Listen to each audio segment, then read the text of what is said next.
Clawville, where crime never sleeps, one cat stood above the rest. His name was Leo, a seasoned police officer with courage in his heart and justice in his soul.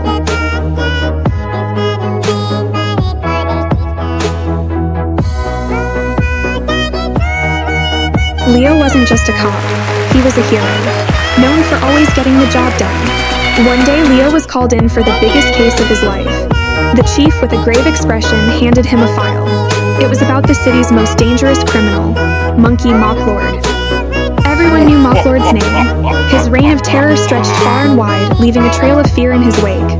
No one dared challenge him, until now.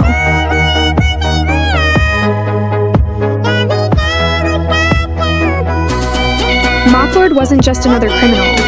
He was a tyrant, ruling the underworld with an iron fist. His empire ran on blood money, drugs, and fear. Those who crossed him paid the ultimate price. No one escaped Mokloard's wrath.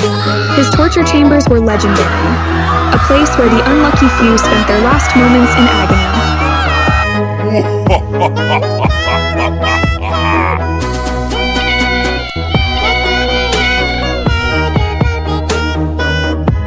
Mokloard believed himself untouchable, a king of his own empire.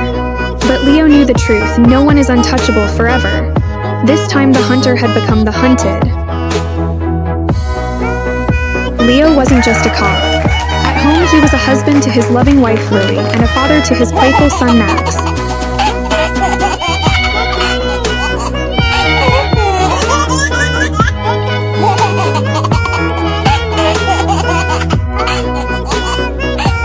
To Leo, family meant everything. Every day he returned home to the warmth of Lily's embrace and Max's laughter, but the shadow of Mokloard loomed over his world.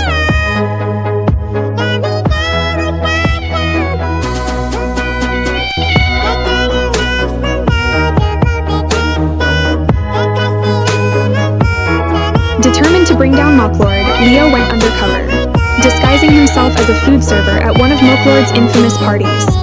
It was a dangerous mission. One mistake could cost him everything. In the heart of Mokloard's lair, Leo observed quietly, learning the locations of Mokloard's secret hideouts, his drug operations, and his most trusted men.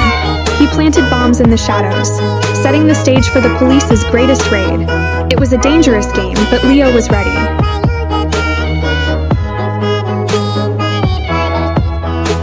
Mokloard, surrounded by his wealth and power, didn't know it yet, but his empire was about to crumble. The police, armed with the intel Leo provided, stormed Mokloard's lair. Explosions engulfed the building, and Mokloard, cornered and desperate, tried to escape into the chaos.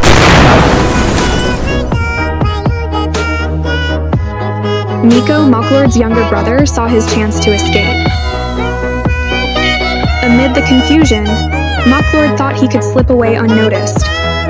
But as he approached the door, there was Leo, waiting. Mokloard froze. He knew his time had run out. Mokloard was captured, his empire destroyed. Leo had won the battle. Leo thought the nightmare was over. At home, he was once again the father and husband he longed to be. For a moment, life was good. But peace is fragile, and in Clawville it never lasts long. Nico, Mokloard's vengeful brother, had escaped the raid. Fueled by rage, he came after Leo's family, and he took the one thing Leo loved most, his son Max.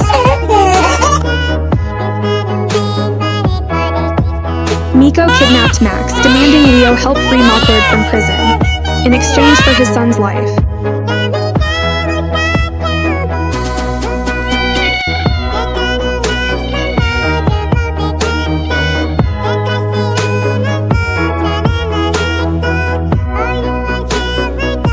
Between his duty as a cop and the love for his son, Leo made the hardest decision of his life. He broke the law to save his boy, and helped Mokloard escape.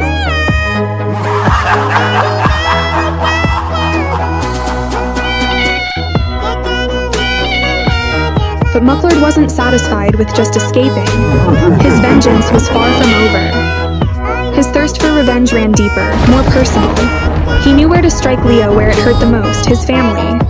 Lily, who had been Leo's light, his love, was about to become Mokloard's victim.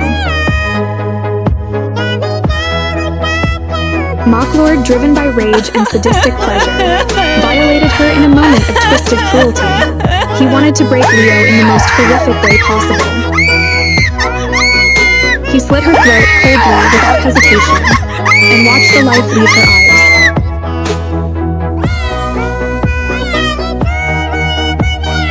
With Max in his grip, Mokloard had one final demand to break Leo completely.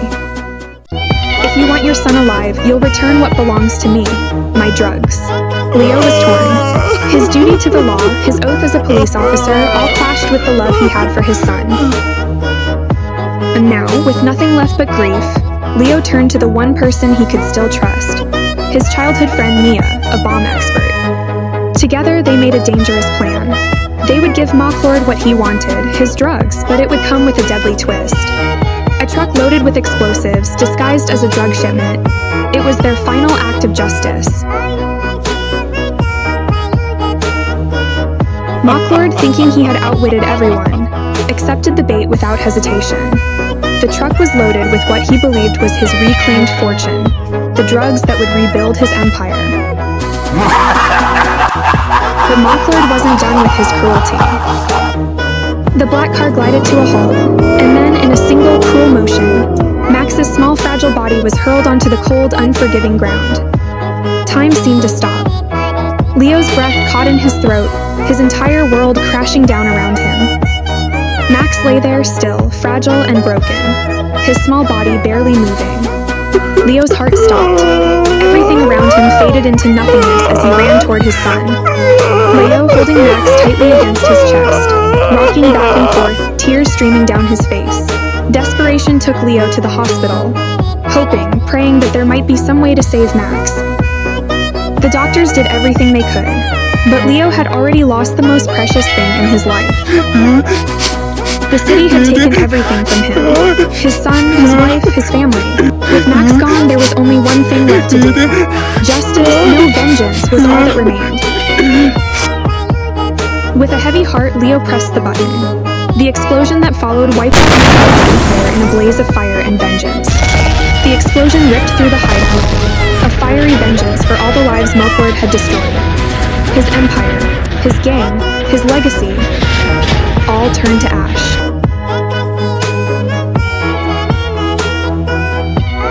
At the funerals of his wife and son, Leo stood alone, a hero whose family had been torn from him. Grief consumed him, driving him to the bottle.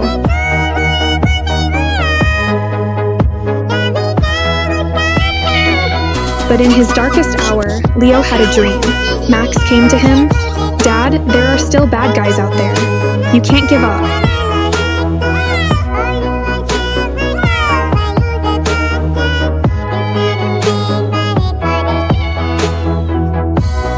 Leo stopped drinking.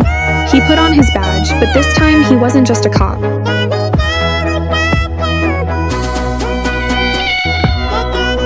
He was a vigilante, he was justice, he was Leo the Fury. He was no longer bound by the law. Leo had become something more. Clawville would never be the same again.